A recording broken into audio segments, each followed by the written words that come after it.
Welcome back to Dork Points, everybody. This is Ron, and tonight we're looking at a bunch of new free-to-play games in the PlayStation Store for the winter of 2023-24, starting with Puzzle Quest 3, Watchers in the Stars.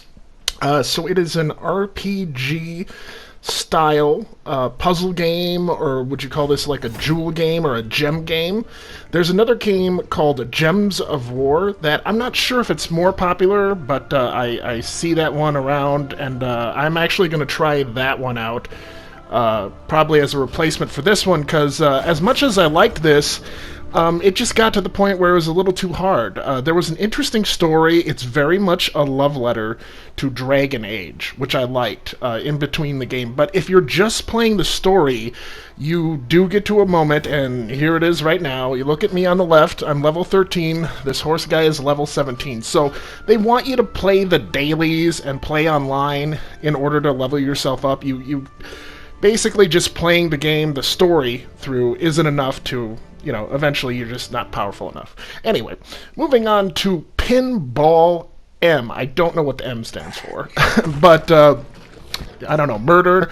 It's a horror-based pinball game. I like this one map that is free to play, but really it's not a free to play game. But yeah, the Cthulhu map here is pretty cool, and then you have all these other options that you have to purchase. You got Duke Nukem, The Thing, Chucky. That's pretty cool, but you can only basically try them out for a couple of minutes.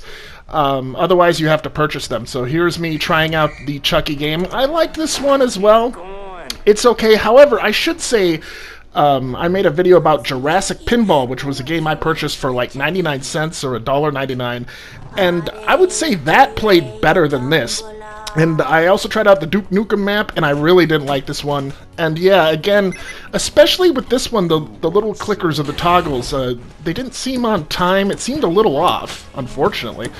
Alright, and now Hades Star, also free to play.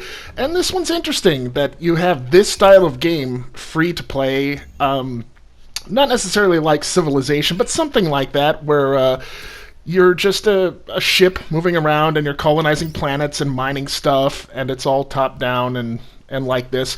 Unfortunately, the game itself is the tutorial. There's no tutorial. So as you're playing it, you have to learn how to use the maps, and it is a bit counterintuitive, just like Evil Genius 2, where certain buttons, like square button, takes you back, and circle button selects things. I don't know if this is a European controller scheme, or I presume you could change it in the options to make it a little more easy, but if you're going to make a game where it's all about interacting with the menus, I feel like, wouldn't it be better, like, square brings up the menu, X, is X, and circle is back, X is confirm and circle is back, but for some reason, no, so here it is. I'm not going to play it, but here it is. Alright, Halloween Puzzle. Now, I thought this was going to be like Cuties Hacked or something like that. It isn't. It's an actual puzzle matching game, or a card matching game. I remember all these games as a kid. You can buy like the card games at the Dollar Tree. But this is what it is. Alright, and then if you go to expert mode, holy god. If you look in the upper left-hand corner, that's the time, so they give you a lot of time to do it, and eventually, I got this much done, but still, I mean, that's crazy, and this is supposed to be for kids, right? Right? Alright, moving on to Tower of Fantasy. Now, this one has a pretty good look to it, I have to say, and I like the way it plays. I like your hacking and slashing. It reeks of, Genshin Impact. I think it's going to be a Genshin Impact kind of game. But just based on the opening of this game and playing through it, I was kind of like, this is good enough for me. I got a taste of it, but nothing really different or original here. It's cool that this kind of big game hack and slash game is available, just free to play, but again, you know, we already have Genshin Impact, and the story itself really didn't hook me or do anything interesting for me, and as soon as I got to the open world, I just thought, okay, I got my taste of it, that's good enough for me, and moving on. Alright, now Disney Speedstorm. This one was hard to find. It said it was free to play, but it's not in the free to play menu. You actually have to look it up in the store to find it and download it, so I don't know what the deal is with that. But it's basically Mario Kart with Disney characters, and it is well done. It has a great look to it. You can only play as Mickey for the first 5 levels of the game, but after 5 levels, you've already got a taste of it. You know it's Mario Kart. The turning and the controls are a little slippery. It's not as bad as Lego 2K Drive, but, you know, what is it? Starlit Kart Racing is better than this, still, sadly. Alright.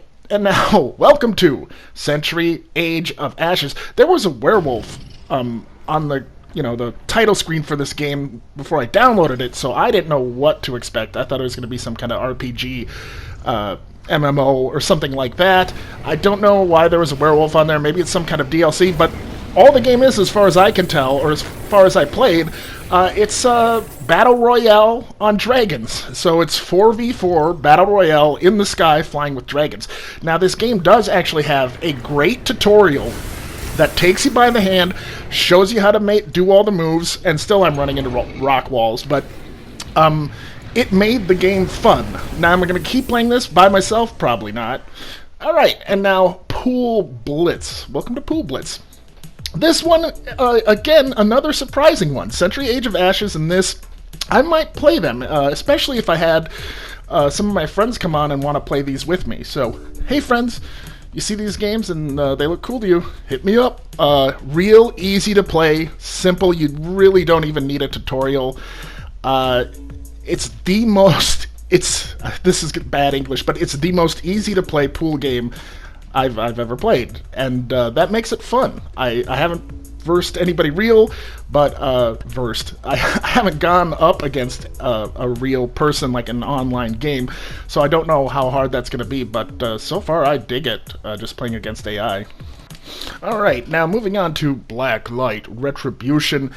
This one had a cool little video for it. It looked interesting, but no tutorial on this one, and the first thing you're supposed to do is this? What is this? Match the numbers, I guess? I kept getting it wrong and frustrated, and I didn't know what I was supposed to do. They don't tell you anything, and then they bring you into this sort of tutorial room where you're supposed to get into like a big mech suit and try out different guns, but it's pretty confusing. And then the game itself is just this 4v4 Battle Royale style shooting, and you know, it was kind of fun. I like the way the guns shoot, and I like the way the guns sound, but again, I'm not great at these games, so I just found myself dying a lot. There I am, dead again. But in the little, you know, before you download it, they give you a video, and in that one they show zombies and stuff, so I went looking for the zombie mode, and unfortunately I found it, and I got loaded in without a weapon, and I don't know what the hell happened. Again, the game doesn't tell you what to do, so I loaded in and all I had was a knife. Now, after I died in this wave, I got a gun the next wave, but again, I ran out of bullets, and I was just running around knifing people again without any bullets, and I didn't enjoy it, but there you go, that's Black Light Retribution. Alright, now I was going to show Batman, The Enemy Within, because it's in the free-to-play section, but turns out it's just episode 1 of the second Telltale Batman series. And so it's basically a demo, so I'm going to save that video for another Demo Days video. So, weirdly, our last game of the night is Live or Die, another Battle Royale game. And it looks pretty generic and pretty cheap. And so I loaded in to play Battle Royale, and yeah, this is what I got. This screen. And I thought something was wrong, so I turned everything off, I reloaded it, I started it again, and I decided I was going to give it time, so I gave it like 20 minutes, and then I went down a YouTube spiral, and it just was on there loading and loading while I was watching YouTube videos, so I gave it about like 40 minutes, and it just never clicked over. There's no game here. I don't know what that's about. But there you go. Wasn't that great? That's all the free-to-play games that I just played for winter of 2023-24 in the PlayStation Store. There you go. Have a wonderful time, and good night.